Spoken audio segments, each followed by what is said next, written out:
अगला सवाल है या अगला पॉइंट है आपका कि ओबीसी की तरह जो क्रीमी लेयर है उसको आरक्षण ख़त्म किया जाए, लेकिन जो क्रीमी लेयर है उसको वास्तव में ख़त्म होना चाहिए उसका आरक्षण। देखिए, इस बारे में हम नहीं कह रहे हैं, सुप्रीम कोर्ट कह रहा। हाँ।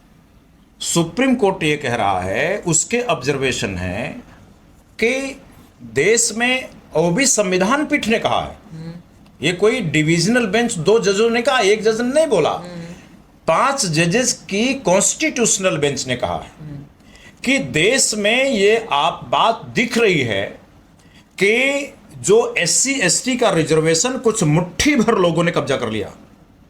कुछ जातियां हैं जो रिजर्वेशन का ज्यादातर फायदा उठा रही है, और जैसे चर्चा में आती मीना जाति है, एक मीना जाति, ST रिजर्वेशन का ज्यादातर हिस्सा एक जाति मीना जाति ने उठा लिया। अच्छा। उन्होंने सब कैटेगरी बनाने के लिए सुप्रीम कोर्ट ने कहा, नंबर 1। नंबर 2 बात यह कहा कि जैसे ओबीसी में, पिछड़े वर्गों में, सुप्रीम कोर्ट ने एक क्रीमी लेयर की कंडीशन लगा दी थी कि अगर आपको एक बार रिजर्वेशन से आप फर्स्ट क्लास की नौकरी पा गए, हाँ। कलेक्टर बन गए जी। तो आपके बेटे को कलेक्टर बनने की आजादी मिलेगी, लेकिन आरक्षण का सहारा नहीं मिलेगा। हाँ। यही बात वो कह रहे हैं कि ओबीसी का जो ये क्रीमी लेयर की व्यवस्था है, यही बात SC ST रिजर्वेशन में भी लागू कर दिया जाए, क्योंकि आज 70 साल बाद जिन लोगों को 70 साल पहले आरक्षण मिला था, जो कलेक्टर बन गए, उनके बेटों को कलेक्टर बनने का मौका मिला, फिर उनके पोतों को कलेक्टर बनने का मौका मिला, फिर उनके पड़पोतों को कलेक्टर बनने का मौका मिला। अगर एक परिवार में 5 कलेक्टर हो, उससे ज्यादा अच्छा है कि दलितों के 5 परिवारों में 5 कलेक्टर हो। अगर 5 सरकारी नौकरी एक परिवार में है, इससे ज्यादा अच्छा है कि 5 सरकारी नौकरी 5 परिवारों में। मैं यही कह रहा हूं कि क्रीमी लेयर का जब आदेश और सुझाव सुप्रीम कोर्ट ने दिया, तो सभी दलित सांसद प्रधानमंत्री से मिले और प्रधानमंत्री को कहा कि अगर आपने इसको लागू किया तो हम सब लोगों के कोप भाजन का शिकार होना पड़ेगा। हमने तो ये भी कुछ लोगों से सुना कि उन्होंने कहा कि सारे दलित सांसद एक ही दिन इस्तीफा दे देंगे, रिजाइन कर देंगे, और प्रधानमंत्री ने आत्मसमर्पण कर दिया। अच्छा, दलित लोगों के बारे में, दलित समाज के बारे में बहुत बात करी जाती है, नेता भी करते हैं और सारे देश में लोग करते हैं, सब चाहते हैं कि दलित समाज ऊपर आए, लेकिन उसी दलित समाज में एक एक घर में 5-5 लोग सरकारी नौकरी पाए हुए हैं। दूसरी तरफ वही दलित समाज ऐसा भी है जिनको 2 वक्त की रोटी भी नहीं है। तो ये रिजर्वेशन कहाँ पर है, कैसे लागू है? देखिए, एक 150 किलो का पहलवान, हाँ। अगर 50 किलो के पहलवान से अखाड़े में लड़ जाएगा तो कौन पटका जाएगा? अंडरस्टूड है कि 50 किलो वाला पटका जाएगा। हाँ। जो SC ST के परिवारों के बच्चे सरकारी स्कूलों में पढ़ रहे हैं, हिंदी मीडियम पढ़ रहे हैं, हाँ। या अपने लोकल भाषा के स्कूलों में पढ़ रहे हैं, और उन्हीं की बिरादरी के जो सरकार प्राइवेट स्कूलों में, कॉन्वेंट स्कूलों में पढ़ रहे हैं, और अपने स्कूलों में 99% 98% नंबर लाते हैं, अगर उनको एक ही अखाड़े में लड़ाया जाएगा, डॉक्टर की परीक्षा में, नीट की परीक्षा में, एक ही IAS की परीक्षा में, PCS की परीक्षा में, इंजीनियरों की परीक्षा में, रेलवे की परीक्षा में, बैंक की परीक्षा में एक ही अखाड़े में लड़ा जाएगा, तो स्वाभाविक है कि सरकारी स्कूल में पढ़ने वाले बच्चों को लंगी मार के गिरा देगा। हाँ।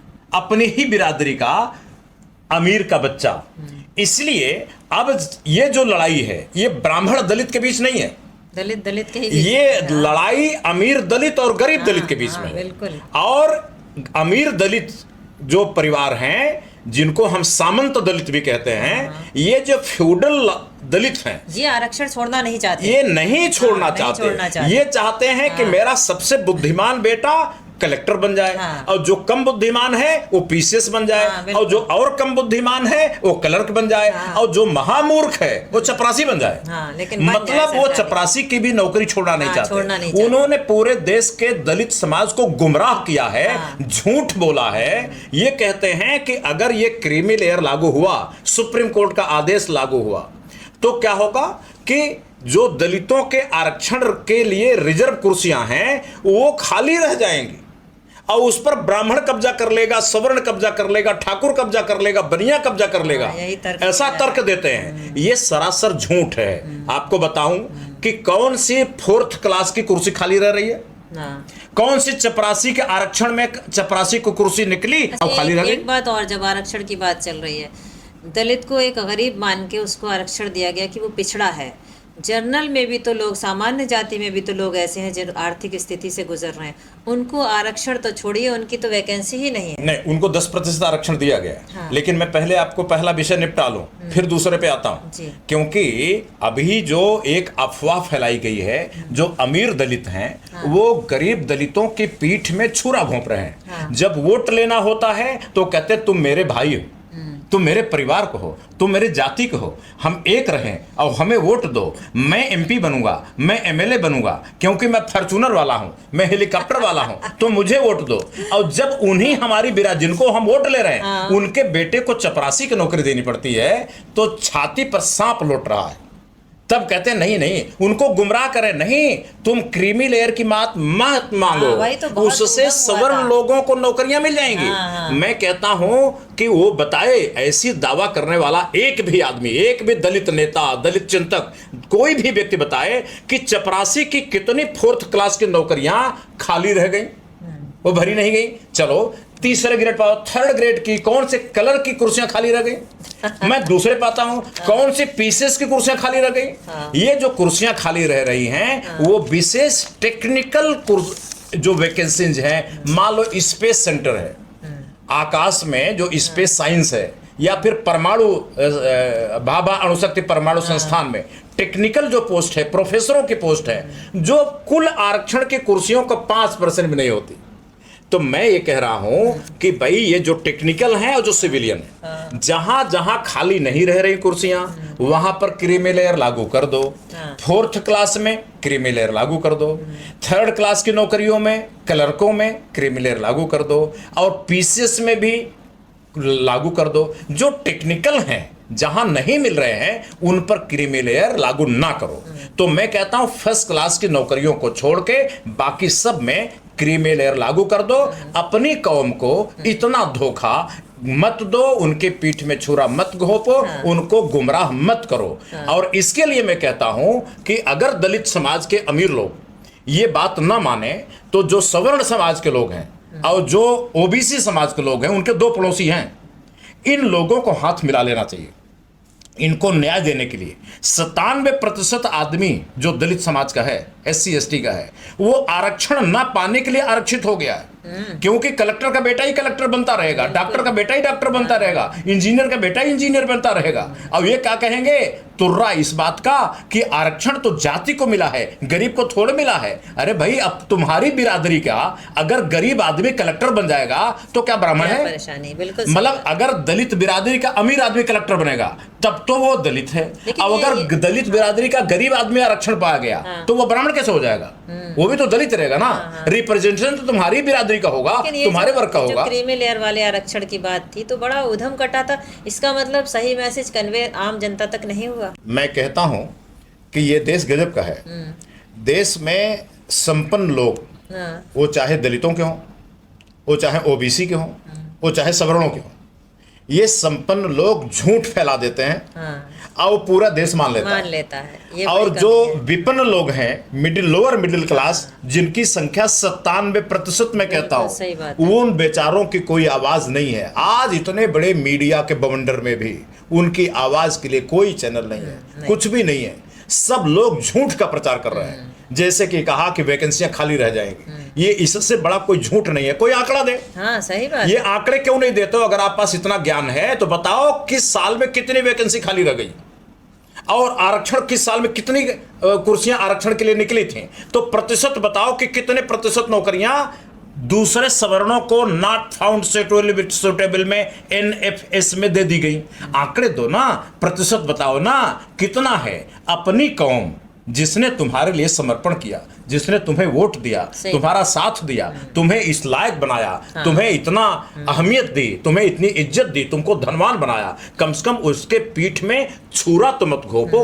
इसीलिए मैं GBC शासन की बात कर रहा हूं। जनरल और बैकवर्ड लोग कहते हैं कि नहीं, बैकवर्ड का शासन होना चाहिए, OBC का शासन होना चाहिए, दलितों का शासन होना चाहिए। हम कहें नहीं, आज हमारे सामाजिक प्रावधान में सबसे ज्यादा जरूरतमंद दलित समाज है, और दलित समाज में 97% दलित अपने ही बिरादरी के अमीरों के शोषण के शिकार है। उनको न्याय देना सबसे बड़ी प्राथमिकता है। इसलिए जो दलितों के दो पड़ोसी हैं, दलित का घर बीच में है, एक साइड में ओबीसी का घर है, दूसरा साइड में सवर्ण का घर है। अब दलित समाज को न्याय देने के लिए ओबीसी परिवार और जनरल परिवार को एक हो जाना चाहिए। जीबीसी शासन यानी जनरल और बैकवर्ड कास्ट, इनका शासन आना चाहिए, जिससे 97% दलितों को, एससी एसटी को न्याय मिल सके, क्रीमी लेयर लागू करा जा सके, और भी बहुत सारे जो रिजर्वेशन का हम बता रहे हैं उसके लिए भी यही फार्मूला है। मैं आपसे एक बात कहता हूं अंत में, एक आदमी अपनी शराब पी के आता है, रात भर अपनी पत्नी को मारता है और उसकी पत्नी गाय की तरह चिल्लाती है, तो क्या पड़ोसी को कान में रोई डाल के सो जाना चाहिए कि नहीं नहीं तुम्हारे परिवार का मामला है, मैं सो जाता हूं? मानवता क्या कहती है? मानवता यह कहती है कि दोनों पड़ोसी आए और उस आदमी को खबरदार करें कि भाई आगे से हम ये बात बर्दाश्त नहीं करें, तुम्हारी पत्नी है, तुम उससे प्रेम कर सकते हो, कुछ भी कर सकते हो, जो भी, लेकिन तुम अपनी पत्नी को भी मार नहीं सकते, मार नहीं सकते। अगर मारोगे तो हम तुम्हें हाथ पकड़ेंगे, कम से कम और कुछ नहीं करेंगे तो पुलिस को फोन तो करके हम पुलिस बुलाएंगे ही, इतना तो हम करेंगे ही। मैं यही कह रहा हूं कि दलितों के दो पड़ोसी हैं, जो दलितों का 3% अमीर तबका है, वो शराब पी के, महत्वाकांक्षा गुरूर का शराब पी के अपने 97% दलितों के पीठ पे रात भर लाठी मार रहा है और उसके साथ विश्वासघात कर रहा है, उसके पीठ में छुरा घोंप रहा है।